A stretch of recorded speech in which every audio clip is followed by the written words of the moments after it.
The cabin and it comes at night looks like the obvious answer in an apocalypse. It's deep in the woods, the windows are boarded up, it has one keyed entry point, and the family shares meals twice a day, which also means no one disappears without the others knowing. On paper, this looks like one of the best places to be, until a stranger shows up looking for water with a family 50 miles away and enough food to trade, so bringing them in looks like a reasonable deal. That invitation is where today's episode starts, because the cabin had a good set of rules, and they kept you relatively safe. But the problem was making sure everyone followed those rules. A single family in a closed system can manage that, but adding people you've known for a week, and rule following becomes something you can no longer confidently verify. The rules only work if everyone knows they were followed. Once that certainty is gone, survival becomes a guessing game. So we're going to go inside the cabin to analyze the decision making of the survivors, mapping out exactly when their arrangement stopped being survivable, and what it would have taken to recognize the windows to leave before it was too late.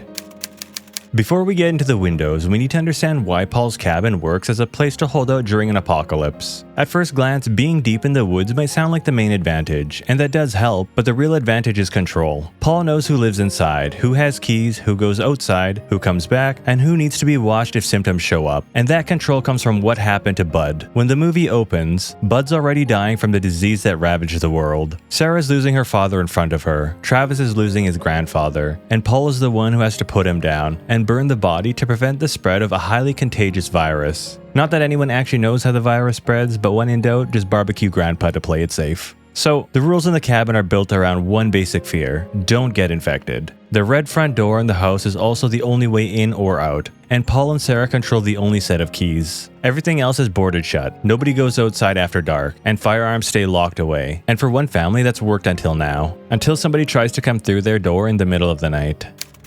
That someone is a man named Will. He breaks into the cabin thinking the place was abandoned. The boarded up windows and lack of exterior lights gave him no reason to think anyone was still inside. Paul ends up catching him, knocking him out, briefly looking around outside for others, then tying him to a tree overnight to wait for signs of infection to show. This first encounter establishes Paul's baseline protocol, which is that isolation equals safety. If he doesn't know where you've been, you get quarantined, watched, and waited out. The following morning, Paul talks to Will and gives him a story that makes the next decision harder. Will says he has a wife named Kim and a young son named Andrew staying out in an abandoned house roughly 50 miles away. They're running low on water, so he came looking for supplies. Sarah seems to think he saw the smoke from Bud's burial fire and followed it back to the cabin. And that's a problem since Will now knows where the cabin is located. That means setting Will free could create its own threat, because now there's a desperate man in the woods who knows their location. And bringing him in creates a different threat, because it folds another family into the cabin that may or may not be trustworthy. Sarah recognizes the problem but makes a practical case for cooperation. Will's family has food, goats, chickens, and canned supplies. They're also bringing more hands and adults who can help if armed strangers ever show up. That argument makes sense, so Paul drives out with Will to verify the story, and on the way back, they're ambushed. They survive it together, which helps build trust between the two. So Paul brings Kim and Andrew back to the cabin, and for a while, the arrangement looks like it works. The two families settle into chores and shared meals, and Paul and Will even share a bottle of whiskey together. Despite all that, trust never fully settles in.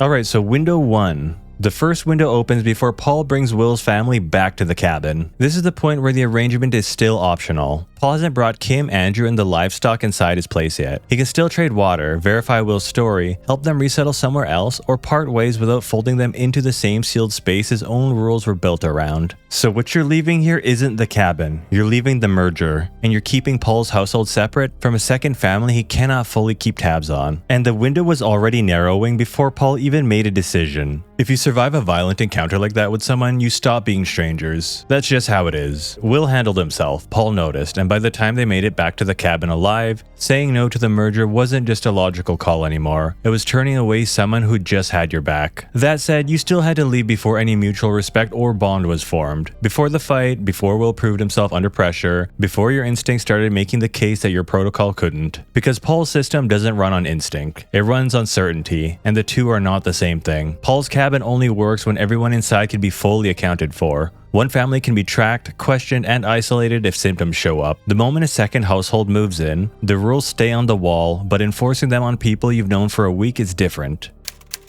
Okay, so window 2, and this window actually belongs to Will and Kim. You're sitting at a dinner table in someone else's house, and the question of who opened the front door has just been put on the floor. Here's how we got there. Weeks into the arrangement, the family dog Stanley breaks free into the woods after barking at something off in the distance. Paul, Travis, and Will all chase it down but don't find it. Shortly after, they rush back home. That night, Travis wakes up and finds Andrew in Bud's old room in the middle of the night. So he takes the boy by hand and walks him back to Will and Kim's room. Then he heads back down the hallway, hears something downstairs, and finds the red front door slightly open. After a loud jump scare and basically crapping his pants, he runs to his parents' room to wake them up. So everyone gets their gas masks, their guns and flashlights. Then Paul and Will head toward the red door, where they ultimately find their dog Stanley badly injured. Needless to say, the poor dog had a really rough night.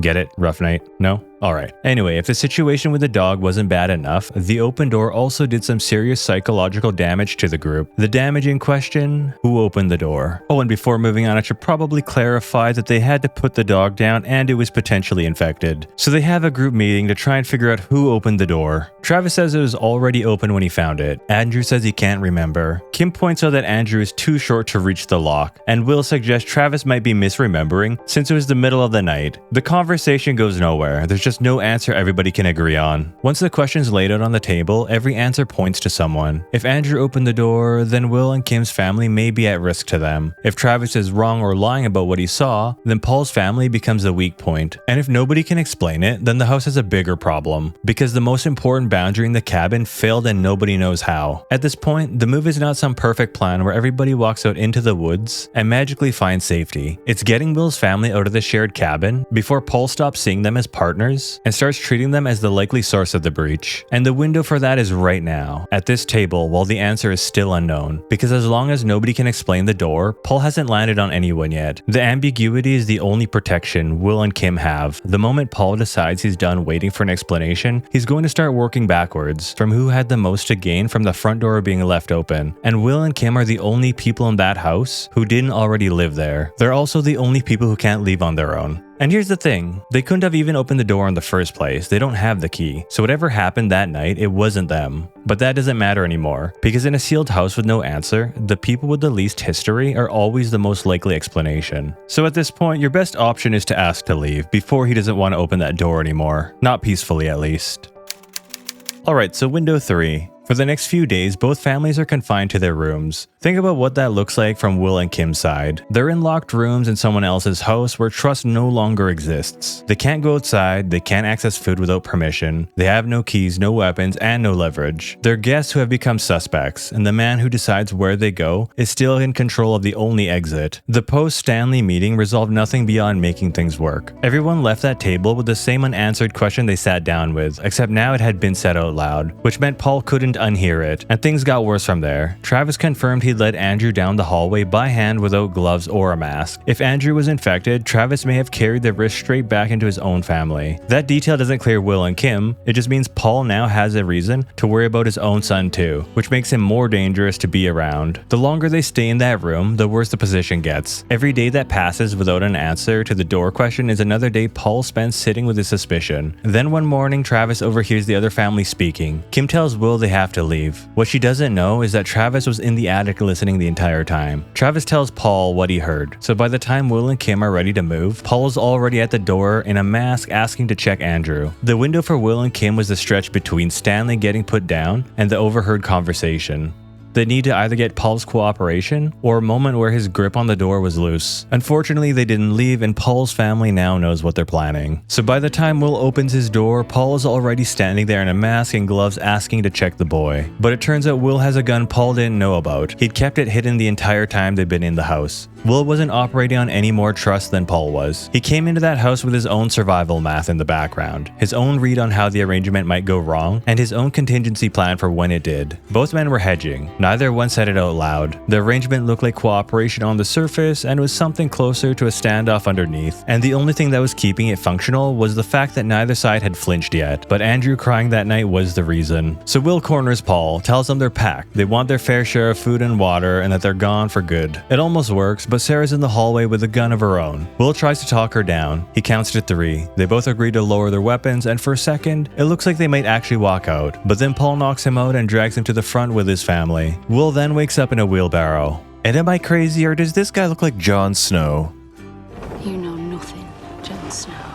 Will manages to get on top of Paul, beats him senseless until Sarah shoots him in the back. Kim then grabs Andrew and runs out into the woods. Paul gets up bloodied, yells at her to stop, and when she doesn't, he fires. The bullet hits Andrew. Kim drops to her knees, and shortly after, Paul puts her down too. We then see Travis inside the bathroom showing signs of infection. An undisclosed amount of time later, he dies in a bed with his mother beside him. She tells him it's okay to let go. Travis dreams of the red door one more time, and then he's gone.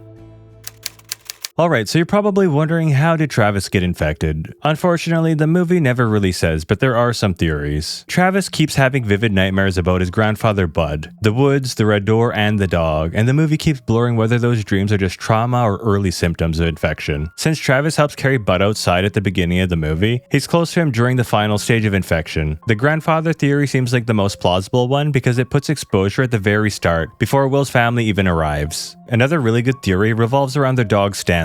About halfway through the movie, we see the dog run into the woods, but then he's found at the red door bleeding, and may have carried the infection back into the house. Some versions of the theory say the dog got it from Bud first, then slowly passed it to Travis because Travis was close to the dog. Other versions say Travis's dream about finding the dog may have been half a dream and half sleepwalking, meaning he may have gone out at some point, found the dog, brought him back, and accidentally opened the red door himself. That would make the red door seem less random, because the danger came from Travis without him consciously knowing it. So those are the two best fan theories. I tend to lean towards the first one the most. So what does this movie actually teach us? A closed system only works if you control every variable inside it, because he could verify it all. He knew where everyone was, what everyone touched, and who had been inside. The moment Will's family came through that door, Paul couldn't verify everything anymore, and a system built on certainty doesn't degrade gracefully. When certainty disappears, it just stops working flat out. That's the lesson. Not don't trust strangers. The lesson is that the rules you've built to keep yourself alive are only as strong as your ability to enforce them. One person you can't fully account for turns every rule you have into a guess, and you can't survive on guesses. So it sucks because Paul understood this, but he let them in anyway, because the alternative felt more costly than what he was giving up. What he didn't account for was that Will was running on the same calculation from the other side of the door. Two families, both hedging, and neither one willing to say it. The arrangement was always more fragile than it looked, so the threat that destroyed everything came through that front door in broad daylight, by invitation, and it looked like a reasonable deal at the time. As for how things end, the movie ends with Paul and Sarah sitting at the dinner table visibly infected. Alright guys, if you made it to the end, I appreciate that as always, and YouTube thinks you'll like this video. If you've already seen it, I've got a playlist of a lot more just like it.